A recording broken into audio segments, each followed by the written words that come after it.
বাংলা নববর্ষের অনুষ্ঠান ঘিরে কোনো সুনির্দিষ্ট জঙ্গি হামলা বা নাশকতার তথ্য নেই বলে জানিয়েছেন র্যাব মহাপরিচালক এম খুরশিদ হোসেন। শনিবার দুপুরে বাংলা নববর্ষ ১৪৩১ বরণ উপলক্ষে রমনা বটমূলে নিরাপত্তা ব্যবস্থা পরিদর্শনে এসে একথা জানান তিনি। র্যাব মহাপরিচালক বলেন, পহেলা বৈশাখের অনুষ্ঠান ঘিরে পুলিশ, র্যাব সহ গোয়েন্দা বাহিনী সম্মিলিতভাবে কাজ করছে। এছাড়া দেশব্যাপী গোয়েন্দা নজরদারি বাড়ানো হয়েছে বলেও জানান তিনি।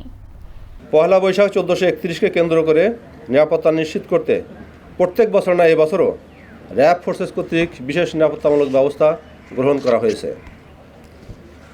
বাংলা নববর্ষের সার্বিক নিরাপত্তা নিশ্চিত করতে র্যাব সারা দেশব্যাপী গোয়েন্দা নজরদারি বৃদ্ধি করেছে এবং বাংলা নববর্ষ উদযাপন উপলক্ষে রাজধানীর গুরুত্বপূর্ণ স্থানসমূহে র্যাবের bomb disposal unit, dog squad সহ সুইপিং সম্পন্ন করা হবে।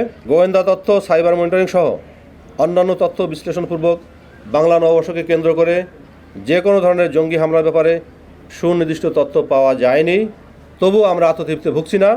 গোয়েন্দা নজরদারি ও সাইবার জগতে মনিটরিং বৃদ্ধির মাধ্যমে জঙ্গিদের যে কোনো ধরনের নাশকতার পরিকল্পনা নস্যাৎ করে দিতে র্যাব সার্বক্ষণিক প্রস্তুত রয়েছে।